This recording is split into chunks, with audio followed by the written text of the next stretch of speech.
SRF Audio.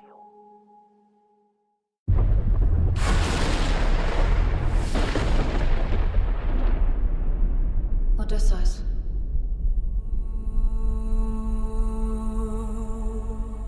Erinnerst du dich nicht? Er gehört zu den meist erwarteten Filmen im 2026. Donner. Odyssey von Regisseur Christopher Nolan. Tod. Ein Monumentalfilm mit riesengroßem Staraufgebot. Matt Damon, Anne Hathaway, Tom Holland, Zendaya und so weiter und so fort. Und mit einem gewaltigen Werbebudget. Aber über einen Aspekt dieses Films habt ihr bisher vermutlich kaum was gehört. Teile von Odyssey wurden nämlich auf besetztem Gebiet gedreht, in der Westsahara. Ein Gebiet, wo Menschen unterdrückt werden und nicht frei leben können.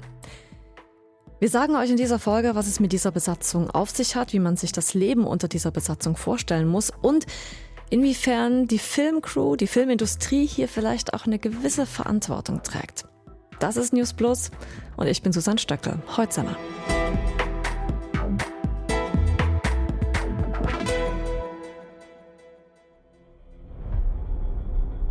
Matt Damon schaut mit besorgtem Blick zur Seite, trägt dabei so ein weites Leinengewand.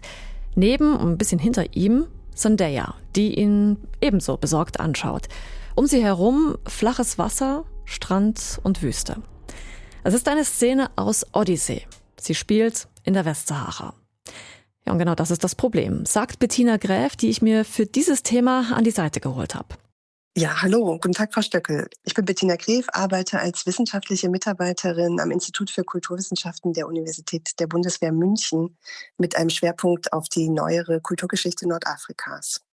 Und die Islamwissenschaftlerin sagt zum Dreh in der Westsahara, das von Marokko besetzt wird, recht deutlich: Christopher Nolan hat quasi mit seinem Riesenprojekt einen Film auf besetztem Gebiet gedreht. Das ist quasi juristisch aus marokkanischer Sicht nicht illegal. Das ist aus völkerrechtlicher Sicht fraglich und moralisch sicher verwerflich, wenn man jetzt diejenigen fragen würde, die es betrifft, nämlich die Sahrauis selber. Und dann müssen wir direkt mal in diesen Konflikt reingehen, um da besser zu verstehen, was in der Westsahara, was dieser Konflikt genau bedeutet. Vielleicht können Sie uns das erklären. Was ist dort genau das Problem? Also ich kann jetzt nicht den gesamten Konflikt in 2 Minuten erklären. Genau. Das würde sicher zu weit führen. Wenn Sie sich die Karte angucken, haben Sie Nordafrika, den heutigen Staat, das Königreich Marokko. Und direkt drunter im Süden liegt das Gebiet der Westsahara. Das war ehemalig spanisch kolonisiert, also eine spanische Kolonie. Und heute, das ist fast noch mal genauso ein großes Gebiet wie Marokko selber. Heute beansprucht Marokko dieses Gebiet für sich und sagt, dass es die südlichen Provinzen seien, ist also auch verwaltungsmäßig in Marokko integriert. Es gibt andere Leute, zum Beispiel die Sahrauis, die da früher nomadisch und halbnomadisch in dem Gebiet unterwegs sind, die beanspruchen das Gebiet für sich und haben das Völkerrecht und die Vereinten Nationen hinter sich. Also ja, es ist kompliziert. Ich versuche das nochmal ein bisschen aufzudröseln mit den wichtigsten Eckpunkten. Die Westsahara war eine spanische Kolonie. Als sich Spanien dann Mitte der 70er dort zurückzieht, erhebt unter anderem Marokko Anspruch auf das Gebiet, das übrigens über viele Rohstoffe verfügt, und besetzt große Teile der Westsahara dann später. Die Sahrawi, also das Volk der Westsahara, hingegen pocht auf sein Selbstbestimmungsrecht, bestärkt auch durch ein Urteil des Internationalen Gerichtshofs. Bis heute ist der völkerrechtliche Status der Westsahara aber ungeklärt. Und jetzt müssen wir uns noch einen Akteur merken, nämlich die Befreiungsbewegung Polisario. Das ist die, die auf Seiten der Sahrawi für einen eigenen Staat kämpft und aktuell etwa 20% der Westsahara kontrolliert. Marokko kontrolliert die anderen 80% und hat bereits vor 50 Jahren viele Sahrawi mit Bomben in die Flucht getrieben. Es ist so, dass die Sahrauis selber, die da früher gelebt haben, 1975, als die Marokkaner einmarschiert sind, geflohen sind auf heutiges algerisches Gebiet und dort seit über 50 Jahren in Flüchtlingslagern leben, in der 3. Generation und quasi hoffen, wieder in ihr altes Land zurückkehren zu können. Mittlerweile leben über 100.000 Sahrawi in diesen algerischen Flüchtlingscamps. Teils leben sie aber auch im Gebiet der Westsahara und einige verteilt im Rest der Welt. Was wissen Sie darüber, wie es den Menschen dort geht? Also eigentlich ist es sehr unterschiedlich. Allgemein gesprochen kann man sagen, in den Flüchtlingscamps kommt es darauf an, welche Generation Sie fragen. Also die ältere Generation will unbedingt den Kampf fortsetzen, will ja natürlich zurück in ihre Heimat, aus der sie gewaltsam vertrieben wurden, auch durch Luftangriffe und Bombardements. Die jüngere Generation, die noch nie dort war in der Westsahara, die fragt sich natürlich manchmal, wie lange sollen sie dort noch ausharren unter diesen unmenschlichen Bedingungen in den Camps. Wenn Sie nach der Bevölkerung in der besetzten Westsahara fragen, ist es auch unterschiedlich. Viele haben sich daran gewöhnt, leben quasi als Sahrawis unter marokkanischer Besatzung. Viele haben sich nicht gewöhnt und sind politisch aktiv und die werden hart verfolgt. Viele sitzen im Gefängnis. Da gibt es Menschenrechtsorganisationen, die von Folter und Misshandlungen berichten. Es gibt keine Pressefreiheit für Sahrawis, die über den Konflikt reden möchten. Also Marokko hat quasi die Strategie, über die Besatzung zu schweigen, obwohl es ja laut Völkerrecht so ist, dass wenn Gebiete besetzt sind, dass man dann gewisse Pflichten hat, zum Beispiel den Schutz der ansässigen Bevölkerung, die Bodenschätze, die dort ertragreich, also in dem Fall Phosphor, abgebaut werden, mit der lokalen Bevölkerung zu teilen. Und all das passiert nicht. Und genau, also manche haben sich einfach in ihr Schicksal ergeben. Manche versuchen vielleicht auch ökonomisch von dieser neuen Tourismus- und Entertainment-Offensive von Marokko zu profitieren. Und die sich politisch wehren, werden unterdrückt. Ja, und eine Lösung des Konflikts ist laut Graeff nicht in Sicht. Und so oder so, sagt sie, sitzt Marokko hier derzeit am längeren Hebel. Ich denke, Marokko steht weltweit, also wenn man sich jetzt anguckt, welche Staaten Marokko unterstützen, gut da und sitzt auch in gewisser Weise am längeren Hebel. Die EU hat Freihandelsabkommen mit Marokko abgeschlossen 2019, die zwar vom Europäischen Gerichtshof zurückgepfiffen wurden, aber bisher hat sich die EU noch nicht bewegt. Und Marokko kann eigentlich abwarten und gemütlich sitzen bleiben und muss sich gar nicht bewegen.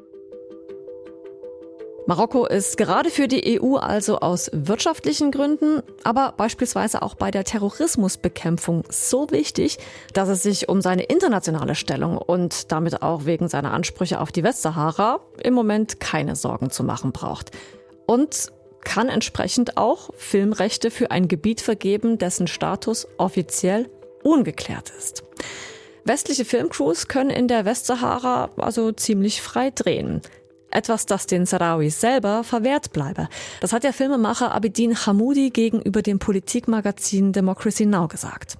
My parents were born in Dakhla. They always tell me all about how they grew up. Seine Eltern seien in Dakhla geboren worden, also dort, wo Odyssey teils gedreht wurde.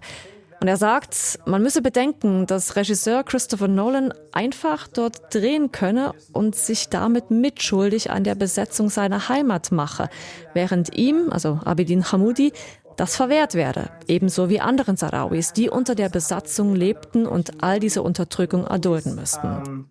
Repression, it is such a metaphor of how the Western world uses human rights, democracy. Das sei eine Metapher dafür, wie die westliche Welt Menschenrechte und Demokratierhetorik einsetze, wann immer es ihr passe, und sie dann in anderen Teilen der Welt ignoriere, kritisiert der sahrawische Filmemacher. Ja, auf den Film Odyssey angesprochen, äußert sich auch die Islamwissenschaftlerin Bettina Graeff klar. Ich glaube, das Hauptproblem ist, dass das Leid, das politische Leid, aber auch das persönliche Leid der Leute unsichtbar bleibt. Also was jetzt sehr sichtbar ist ein Blockbuster, ist ein Film. Es wird darüber gesprochen, wie teuer das Budget war. Das Werbebudget ist riesig. Er wurde in besonderer Weise gedreht und das interessiert jetzt quasi die Weltöffentlichkeit. Und das Leid der Leute, die dort eigentlich wohnen und deren Territorium besetzt ist, das wird nicht gesehen. Und das ist natürlich bitter, weil man hätte erwarten können, wenn schon so ein Film dort gedreht werden muss, warum nimmt man nicht die Gelegenheit und macht auf diesen politischen Konflikt aufmerksam? Ja, etwas, das der Regisseur von Odyssey hätte machen können oder aber die Stars, die dort mitspielen. Bisher hat die Filmcrew das Thema übrigens nicht öffentlich aufgegriffen oder sich irgendwie zur Kritik geäußert. Bettina Graeff sagt aber auch, es bringe jetzt nichts, der Unterhaltungsindustrie irgendwelche Vorschriften zu machen. Vielmehr sei das Ganze eine moralische Frage. Ich denke, es geht so ein bisschen um die Frage, wie will man sich verhalten als Mensch oder als Unternehmen auf diesem Planeten? Also die Gleichzeitigkeit von Besatzungen, Drohnenangriffen, Krieg und gezielten Tötungen und so einem Mega-Filmprojekt, ist ja auch eine Show, es ist ein Fest sozusagen der Technik und der kulturellen Form, aber eine Ignoranz gegenüber den Konflikten, die da auf diesem Gebiet stattfinden. Und ich denke, es muss sich dann jeder selber fragen. Globale Entertainment-Industrie, was darf sie, was kann sie? Kann man sich mit Geld alles kaufen versus muss man sich nicht eigentlich informieren? Darf man so naiv sein? Ist es gerechtfertigt? Viele Fragen also, die man sich durchaus stellen kann in Zusammenhang mit einem solchen Filmprojekt wie Odyssey angesichts dieser Besatzungsgeschichte. Meine Kollegin Veronika Meyer aus unserer Auslandredaktion hat einige Sahrawi in den algerischen Flüchtlingscamps übrigens letztes Jahr besucht, für die Sendung International. Ihre Reportage habe ich euch in den Shownotes zu diesem Podcast verlinkt.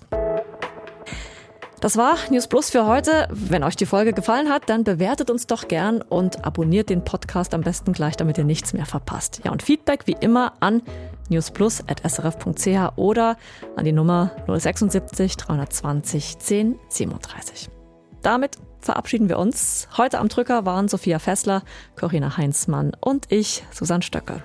Bis zum nächsten Mal.